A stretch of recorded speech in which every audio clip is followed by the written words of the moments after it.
الشیطان الرجیم بسم اللہ الرحمن الرحیم الحمد للہ رب العالمین وصلی اللہ علی محمد وآلہ الطاہرین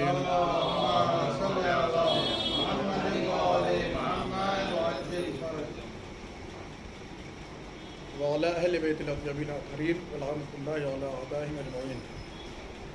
اما بعد، ہم لوگ گفتگو کر رہے تھے عقد کے سلسلے میں، بیوی سے مقاربت اور مباشرت کے سلسلے میں، نزدیک ہونے کے سلسلے میں، اولاد کی پرورش اور ایک مہذب اور متدین اور اسلامک فیملی لائف کیسے ہونی چاہیے، اس کا بیان انشاءاللہ، ان سب باتوں کا بیان آگے بھی آئے گا۔ اب تک ہم لوگوں نے گفتگو نکاح وغیرہ کے سلسلے میں کی ہے، بیوی کے ساتھ رہنے کے سلسلے میں۔ ایک اور روایت آج بہت خاص ہے، سن لیجیے۔ جناب امام محمد باقر علیہ السلام نے فرمایا کہ مجھے یہ بات کسی طرح بھی گوارا نہیں ہے کہ دنیا و ما فیہا پوری حاصل ہو جائے اور ایک رات بغیر عورت کے سو جاؤں۔ فضیلت سمجھیے، عورت کے ساتھ اپنی زندگی بسر کرنا ہے اپنی۔ امام نے فرمایا کہ مجھے یہ گوارا نہیں ہے کہ مجھے دنیا کی ہر چیز مل جائے۔ دنیا و ما فیہا کا مطلب یہ کہ دنیا اور دنیا میں جو کچھ ہے وہ سب حاصل ہو جائے، لیکن میں یہ سوچوں چلو سب تو مل گیا، ایک عورت ہی نہ صحیح۔ امام فرماتے مجھے یہ گوارا نہیں کہ دنیا کی ہر چیز تو رہے میرے پاس، میں جو ہے وہ کیا ہے، میرے اپنی خاتون میرے ساتھ نہ رہے، یہ مجھے گوارا۔ مطلب یہ سمجھے کہ پوری دنیا جو ہے وہ حاصل ہو جانا ایک طرف ہے اور اپنی بیوی کے ساتھ رہنا ایک طرف ہے۔ اس کا مطلب یہ ہے کہ ساری دنیا ایک طرف ہے، بیوی اپنی جو ہے وہ کیا ہے، ایک طرف۔ جیسا امام آگے اور ارشاد فرماتے ہیں کہ عورت والے کی 2 رکعت نماز مجرد کی ساری راتوں کی نمازوں اور تمام دنوں کے روزوں سے بہتر ہے۔ جس کے پاس بیوی ہے اپنی، اس کی 2 رکعت نماز ان لوگوں سے زیادہ بہتر ہے کہ جو پوری رات عبادت کرتے ہیں اللہ کی اور پورے دن اللہ کا روزہ رکھتے ہیں۔ یعنی جو ہے وہ شادی شدہ ہونا کتنی بڑی فضیلت ہے۔ ایک شادی کرنے سے کتنا ثواب ملتا ہے آپ سوچ سکتے ہیں کہ امام نے فرمایا کہ جو شادی کر لے گا اس کی 2 رکعت نماز ان سے زیادہ بافضیلت، زیادہ ثواب والی کہ جو پوری رات عبادتیں کرتے ہیں اللہ کی اور پورے دن جو ہے وہ کیا ہے، روزے رکھتے ہیں۔ یہ جو آپ وہاں کیا کہہ رہے تھے، شاید آپ عورت کے لیے بھی کہہ رہے تھے نا، یہی بات؟ ہاں دونوں کے لیے یہ بات نہیں، دونوں کے لیے یہ بات۔ کئی بار یہ ہوتا ہے کہ لڑکا ہی جو ہے وہ، بیٹے ہی نہیں جو ہے وہ شادی سے دور بھاگتے ہیں۔ کئی بار آج کے ماڈرن دور میں لڑکیاں بھی دور بھاگ رہی ہیں شادی سے، پی ایچ ڈی کر رہی ہیں، ڈبل پی ایچ ڈی کر رہی ہیں، جہنم میں بھی یہ پی ایچ ڈی جائے گی لے کر کے۔ کنوارے جو جہنم میں جائیں گے وہ صرف لڑکے ہی تھوڑی نا۔ یہ اب سمجھنے میں ذرا جو ہے وہ دشواری ہوتی ہے لوگوں کو ہمارے یہاں۔ جو مجرد ہے، چاہے وہ لڑکے ہوں یا لڑکی ہوں، ان میریڈ ہوں، چاہے وہ کنوارا ہو یا کنواری ہو، لڑکیاں ہو یا لڑکیاں ہو۔ بہت ساری لڑکیاں آج ماڈرن جو ہے وہ دور میں چاہتے ہیں کہ جو ہے وہ پڑھیں لکھیں گے، خالی سروس کریں گے، جاب کریں گے، یہ کریں گے، وہ کمپنی کھولیں گے، یہ بن جائیں گے، وہ بن جائیں گے، بس شادی کیا ضرورت ہے؟ ان کے لیے بھی یہ بات ہے، جیسے لڑکوں کے لیے ویسے لڑکیوں کے لیے بھی۔ اس کا مطلب سمجھتے ہیں کیا ہے؟ حدیث کو، روایت کو اور واضح طور پر سمجھیے کہ جس طریقے سے کسی جو ہے وہ جوان شادی شدہ لڑکے کی 2 رکعت نماز 70 رکعت نماز کے برابر ثواب رکھتی ہے، زیادہ رکھتی ہے، یا امام نے جو یہ فرمایا امام پنجم نے کہ دنیا کے تمام جو ہے وہ کیا ہے، رات بھر عبادت کرنے والے اور دن میں روزہ رکھنے والوں کی عبادتوں اور روزوں سے زیادہ بہتر ہے 2 رکعت نماز کس کی؟ شادی شدہ کی۔ تو صرف لڑکوں کے لیے نہیں، وہ لڑکیوں کے لیے بھی ہے کہ اگر کوئی لڑکی بھی جو ہے وہ کیا ہے وقت سے شادی کرے گی تو اس کی بھی نماز کا وہی ثواب ہے جو لڑکے کے 2 رکعت نماز کا ثواب ہے۔ اس میں لڑکے لڑکی الگ الگ نہیں ہے۔ اسلام جب بھی بات کرتا ہے شریعت کی، قانون کی اور احکام شریعت دونوں کو ایک ساتھ رکھتا ہے، الگ نہیں ہے کوئی اس میں۔ کوئی صاحب نے سوچے خالی لڑکے نہیں، لڑکیاں بھی۔ آج آپ دیکھ رہے ہوں گے کہ دور الگ آ گیا ہے، یہ کام کر لیں، وہ جو ہے اپرچونیٹی لے لیں، وہ جو ہے وہ کمپنی کھول لیں اور اسے کر لیں۔ لڑکیاں بھی اب دور بھاگ رہی ہیں شادیوں سے، ان کے لیے بھی یہی ہوتا ہے۔ یہ کلیئر جو ہے وہ کرنا ضروری تھا کہ جو ہے وہ یہ بات کلیئر ہو جائے گی۔ ہماری ویڈیو ہو سکتا ہے کہ جو ہے وہ دوسرے لوگ بھی دیکھیں، عورتیں بھی دیکھیں گی، وہ بھی یہ سوچیں گے نہیں صاحب جو ہے وہ صرف مردوں کے لیے نہیں، جتنا کنوارے کے لیے عذاب اتنے کنواری کے لیے بھی عذاب ہے، جتنا مجرد کے بعد جو ہے وہ شادی شدہ کے لیے جتنا ثواب ہے اتنی شادی شدہ عورت کے لیے بھی ثواب ہے۔ ایک طرفہ نہیں ہے، 2 طرفہ ہے۔ صلوات بر محمد اور آل محمد۔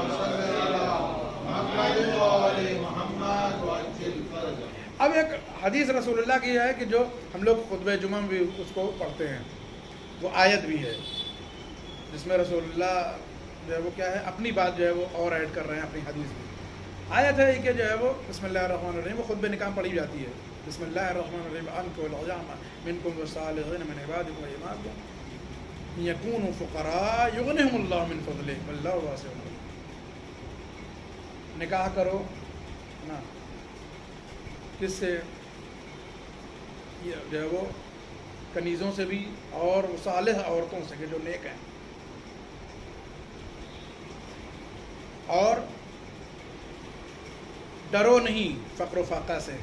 اللہ کہتا ہے کہ ڈرو نہیں فقر و فاقہ سے کہ یار آمدنی نہیں ہے، پیسے نہیں ہے، جاب نہیں ہے، کیسے شادی کریں، کیسے نکاح کرنا کا جو ہے وہ ڈرو نہیں، بلکہ کیا ہے اللہ تمہیں کیا ہے غنی بنائے گا۔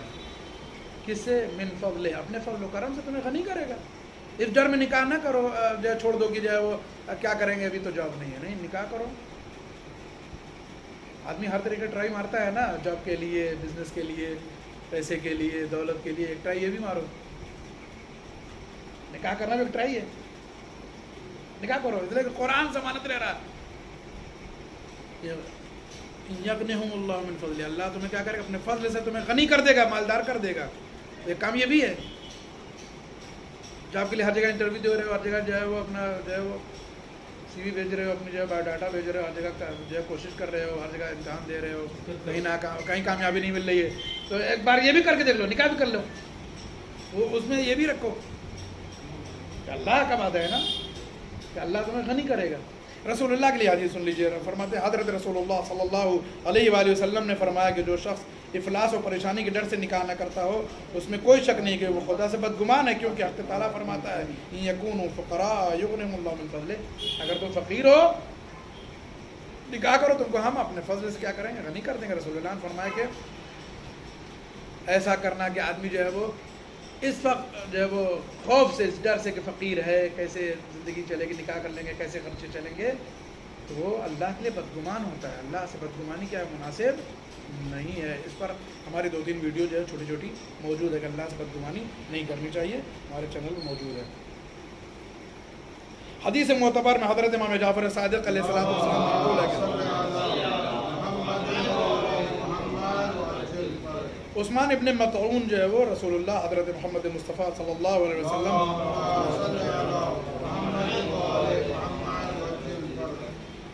آتی ہیں اور یہ عرض کرتی یا رسول اللہ عثمان دن بھر روزے رکھتے ہیں، رات بھر نمازیں پڑھتے ہیں، میرے پاس نہیں آتے۔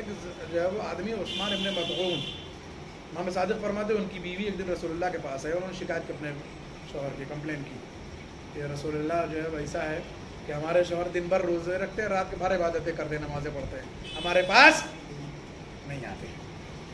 رسول اللہ کے جواب سن، رسول اللہ کی سیرت دیکھ رہے، کہتے ہیں امام صادق رسول اللہ غضبناک ہو کر کے غصے میں آ گئے رسول اللہ، اور عثمان ابن مطعون کے پاس خود چل کے آیا۔ ان کی وائف نے کمپلین کی رسول اللہ سے کہ دن بھر روزے رکھتے، رات بھر عبادت کرتے، ہمارے پاس نہیں آتے ہیں۔ رسول اللہ جو ہے وہ غضبناک ہوئے، غصہ ہوئے، آئے عثمان ابن مطعون کے پاس، اور آپ نے جو ہے وہ ارشاد فرمایا عثمان ابن مطعون سے، سخت جملہ ہے، امام نے رسول اللہ نے فرمایا کہ عثمان ابن مطعون اللہ نے مجھے رہبانیت کے لیے نہیں مبعوث کیا ہے، روبانیت کے لیے نہیں بھیجا مجھے۔ روبانیت یعنی اپنے بیوی بچوں سے دور رہنے کے لیے مجھے نہیں بھیجا ہے۔ میری سیرت نہیں دیکھ رہے ہو؟ روبانیت یعنی یہودیت والا جو انداز ہے، عیسائیت والا، اس کے لیے رسول اللہ نے فرمایا کہ ہم کو نہیں مبعوث کیا گیا ہے، ہم کو مبعوث کیا گیا ہے جن کا مطلب تم دیکھ رہے ہو ہماری سیرت میں، بلکہ فرمایا کہ بلکہ دین مستقیم و سہل و آسان کے لیے مبعوث کیا ہے، یعنی ایک ایسا دین جو سیدھا سادہ دین ہے، جو بالکل جو ہے وہ سمپل ہے، جو بالکل آسان ہے، ایزیلی جس میں زندگی بسر کی جا سکتی ہے، اس کے لیے ہم کو بھیجا ہے اللہ نے۔ پھر آپ نے فرمایا کہ میں روزے بھی رکھتا ہوں، میں نمازیں بھی پڑھتا ہوں، اور اپنی ازواج سے مباشرت بھی کرتا ہوں، وہ بھی کام ہے زندگی کا۔ تم یہ کیسے کر سکتے ہو روحانیت، خالی عبادت اور خالی جو روزے، خالی نمازیں؟ بات سمجھ رہے ہیں کہ نہیں؟ یہ سب روایت کی آپ نزاکت کو سمجھ رہے ہیں نا؟ آپ نے فرمایا کہ میں مستقیماً جو سیدھا سادہ دین ہے، جو سہل شریعت ہے، جو آسان ہے، جو دین بالکل ایزی، میں اس کی تبلیغ کے لیے آیا ہوں۔ میں روزے بھی رکھتا ہوں، میں نمازیں پڑھتا ہوں، میں اپنی جو ہے وہ بیویوں کے قریب بھی جاتا ہوں، یعنی تم ہم سے بڑھ کے تھوڑی نہ ہو گئے ہو کہ قارن لے جائے وہ نماز روزہ، متوجہ ہیں؟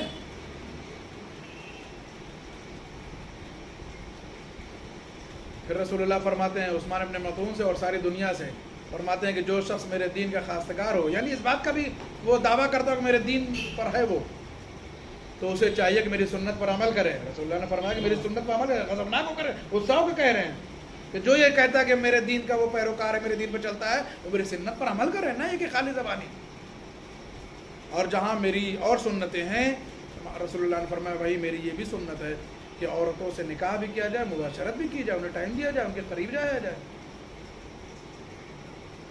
دو روایتیں جلدی سن لیجیے، یہ والا باب ختم ہو جائے، اس کے بعد عورتوں کی قسمیں بیان کی گئی، کون سی عورت اچھی ہے، کون سی عورت بری ہے۔ وہ ایک دلچسپ موضوع ہے، انٹرسٹنگ ہے، وہ انشاءاللہ اگلے ہفتے یا جو ہے وہ اس کے بعد، لیکن یہ دو روایت جلدی سن لیجیے، زیادہ ڈیٹیل میں نہیں جائیں گے، بس جلدی جلدی پڑھ دیں گے۔ دوسری حدیث میں انہی حضرت سے منقول ہے کہ 3 عورتیں حضرت رسول خدا کی خدمت میں آئیں، انہوں نے عرض کیا کہ میرا خاوند گوشت نہیں کھاتا ہے، دوسری نے عرض کیا کہ میرا خاوند خوشبو نہیں سونگھتا ہے، تیسری نے عرض کیا میرا شوہر عورتوں سے مقاربت نہیں کرتا ہے۔ تو رسول اللہ جو ہے وہ بیت الشرف سے باہر آتے ہیں اور قہر و غضب چہرے مبارک سے نمایاں ہے آپ کے، یعنی اتنا غضبناک ہو ان باتوں کو سن کر کے، اور ردائے مبارک زمین پر گھسٹتی چلی جا رہی تھی۔ اسی حالت میں منبر پہ آپ تشریف لے گئے اور پروردگار کی حمد و ثنا کی، اور اس کے بعد آپ نے فرمایا کہ کیا وجہ ہے کہ میرے اصحاب میں سے ایک گروہ ایسا ہے کہ جس نے گوشت کھانا، خوشبو سونگنا، عورتوں سے نزدیکی کرنا ترک کر دیا ہے۔ راوی کہتا ہے کہ شکایت کی 3 عورتوں نے، ایک نے کہا کہ میرا شوہر گوشت نہیں کھاتا، دوسرا نے کہا میرا شوہر خوشبو نہیں لگاتا، تیسرا نے کہا میرا شوہر نزدیک نہیں آتا میرے۔ رسول اللہ اٹھے، اپنی رضا ڈالی زمین پر، اور زمین میں وہ رضا خط دیتی جاتی ہے۔ یہ ایک بڑی پہچان ہے ہمارے معصوم نبی کی اور امام کی کہ جب بھی رضا زمین میں گھستی چلی جائے، جس کا مطلب سمجھ لیجیے کہ انتہائی غضبناک ہیں، یعنی اب ان کو اپنی رضا کی طرف بھی توجہ نہیں ہے، اتنا غصے میں ہے کہ رضا اٹھائی اور ممبر پہ چلے گا اور رضا جو زمین میں خط دیتی جا رہی ہے۔ یہ انتہائی غضب ہونے کی صورت ہے کہ جو ہے وہ یہ حالت جو ہے وہ غصے والی ہے۔ آپ ممبر پر آئے اور غضبناک لہجے میں کہا کہ میرے جو ہے وہ اصحاب میں کچھ لوگ ایسے ہیں کہ جنہوں نے یہ کام کرنا شروع کر دیا، کوئی گوشت کھانا چھوڑ دیا ہے اس نے کہ اچھی غذا نہیں کھائیں گے، کوئی خوشبو لگانا چھوڑ چکا ہے، رسول اللہ کے رہتے ہوئے بھی سوچیے آپ، اور کوئی جو ہے وہ کیا ہے عورتوں کے نزدیک نہیں جاتا ہے۔ رسول اللہ نے سرزنش کی ہے۔ آگے سنیے کیا فرمایا ہے، فرمایا کہ میں خود گوشت بھی کھاتا ہوں، میں خوشبو بھی سونگھتا ہوں، عورتوں سے مقاربت بھی کرتا ہوں، اور جو شخص میری سنت کے خلاف ہے وہ میری امت سے خارج ہے، میری امت سے خارج ہے ایسا آدمی کہ جو گوشت کھانا چھوڑ دے گا۔ ارے صاحب کیا اچھی غذا نہیں کھانی چاہیے، یہ سب یہودیوں کا جو ہے وہ طرز عمل ہے۔ ارے صاحب کیا خوشبو لگائیں، جانے دو، سب نہیں۔ بدبودار لوگوں رسول اللہ نہیں پسند کرتے ہیں، بدبودار کو جو ہے وہ کیا ہے اسلام نہیں پسند کرتا ہے۔ ارے صاحب عورت کے پاس جائیں گے تو عبادت چھوٹ جائے گا، نہیں، عورت کے پاس جانا بھی واجبات کو ادا کرنے کے بعد وہ بھی عبادت ہے۔ رسول اللہ فرما رہے ہیں کہ میری سنت ہے، اگر کوئی ایسا نہیں کرتا میری سیرت سے، میری امت سے خارج ہے۔ دوسری حدیث سن لیجیے، یہ والا باب ختم ہو جائے۔ دوسری حدیث میں منقول ہے کہ ایک عورت نے رسول اللہ کی خدمت میں آ کر کے شکایت کی کہ میرا شوہر میرے پاس نہیں آتا ہے۔ حضرت نے فرمایا کہ تو اپنے آپ کو خوشبو سے معطر کیا کر، یہ عورتوں کے لیے بھی ہے، گندیلی نہ رہے، تو بھی سنگار بناؤ، حمام جانا ہے نا، نہانا دھلنا، اپنے آپ کو پاک صاف رکھنا، اپنے آپ کو خوشبودار رکھنا، خوشبو لگانا، یہ عورتوں کے لیے بھی ہے۔ پھر وہی بات کہ صرف مردوں کے لیے نہیں خوشبو لگانا، عورتوں کے لیے بھی ہے۔ جمعے کا دن صرف مردوں کے لیے نہیں ناخن کاٹیں، خضاب کریں، اچھے کپڑے پہنیں، غسل جمعہ کریں، ہے نا، صرف مردوں کے لیے تھوڑی نا ہے، عورتوں کے لیے بھی ہے۔ وہ جمعے کے دن ان کے لیے بھی مستحب ان کاموں کے لیے، وہ بھی نہائے دھوئیں، وہ بھی پاک صاف رہیں، وہ بھی کپڑے اچھے پہنیں، وہ بھی نماز جعفر تیار ادا کریں، وہ بھی اگر جو ہے وہ کیا ہے کر سکتی ہے تو خوشبو لگائیں، اپنے آپ کو تیار کریں، سنگار کریں، میک اپ کریں۔ لیکن افسوس ہوتا ہے آج عورتیں اپنے شوہر کے لیے میک اپ نہیں کرتی ہیں۔ شوہر بیٹھا ہے سعودی میں، شوہر بیٹھا ہے بحرین میں، شوہر بیٹھا ہے قطر میں، ہے نا، شوہر بیٹھا ہے دبئی میں، وہ میک اپ کر کے یہاں گھوم رہے، کس کے لیے کر رہے بھائی؟ یہ منع ہے، یہ حرام ہے۔ اگر اپنے شوہر کے علاوہ کسی کے لیے میک اپ کرے کوئی اور، یہ حرام ہے۔ لیکن آپ چلے جائیے مارکیٹ میں دیکھ لیجیے، شوہر پتہ چلا جائے وہ باہر ہے، دوسرے شہر میں، دوسرے ملک میں، یہ میک اپ کر کے یہاں گھوم رہے ہیں، کس کے لیے میک اپ کر رہے ہیں؟ اسلام نے میک اپ جو ہے وہ صرف اپنے شوہر کے لیے جائز قرار دیا، محرم کے لیے بس۔ خوب تو رسول اللہ نے فرمایا کہ جب تم آگے جو شکایت کر رہے ہو تمہارا شوہر نزدیک نہیں آ رہا تم بھی خوشبو لگایا کرو, تم بھی اپنے آپ کو کیا ہے فٹ فٹ رکھا کرو. یہ اسلامک باتیں ہیں. جس طریقے سے مردوں کو منع کیا گیا کہ بدبودار نہ رہا کرو, ایسا عورتوں کے لیے بھی کہا گیا کہ جو ہے وہ خالی دن بھر کام ہی نہ کیا کرو, پسینے میں شراب ہو رہا تو کون سا شوہر نزدیک آئے گا.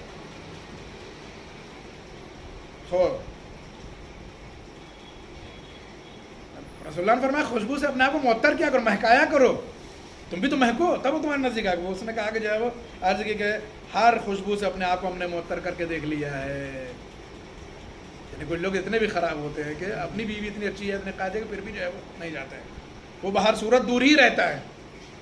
حضرت نے فرمایا کہ اگر اسے تجھ سے مقاربت کرنے کا ثواب معلوم ہوتا تو ہرگز تجھ سے دور نہ ہوتا. رسول اللہ نے فرمایا ٹھیک ہے اگر تم یہ سب کام کرتی ہو تو اگر تم سے نزدیک ہونے کا ثواب اسے معلوم ہوتا کہ اللہ کیا ثواب رکھتا ہے اس کے لیے تو ہرگز تم سے دور نہیں ہوتا. پھر ارشاد فرمایا رسول اللہ نے کہ اگر وہ تیری جانب متوجہ ہوگا تو فرشتے اسے گھیریں گے, اس کے ارد گرد فرشتے آئیں گے اور اسے اتنا ثواب ملے گا گویا تلوار کھینچ کر خدا کی راہ میں جہاد کرنے کے برابر ہے. اور جس وقت وہ تجھ سے جمع کرے گا اس کے گناہ اس طرح جھڑ جائیں گے جیسے موسم خزاں میں پتے جھڑ جاتے ہیں. موسم آتا ہے نا 12 مہینے میں کہ جب پتے جھڑ جاتے ہیں پیڑ کے اوپر سے پھر نئے پتے آتے ہیں, تو گناہ ایسے ہی جھڑ جائیں گے اس کے جب وہ تیرے پاس آئے گا. اور وہ غسل والی بات جو ہم نے آپ کے سامنے عرض کی تھی, اب سنیے کہ جو اس کا ثواب فرمایا کہ جس وقت وہ غسل کرے گا جنابت کا تو کوئی گناہ اس کے ذمہ باقی نہیں رہے گا. اور اس کے بعد آخر میں امام جعفر صادق علیہ الصلوۃ والسلام کی حدیث ہے, آپ نے فرمایا کہ جو ہے وہ عیالدار کی 2 رکعت نماز مجرد کے 70 رکعت نمازوں سے بہتر ہے. یعنی وہ شخص کے جو شادی شدہ ہے اس کی 2 رکعت نماز غیر شادی شدہ کی 70 رکعت نمازوں سے بہتر ہے. وآخر دعوانا ان الحمد للہ رب العالمین والسلام علیکم ورحمۃ اللہ وبرکاتہ.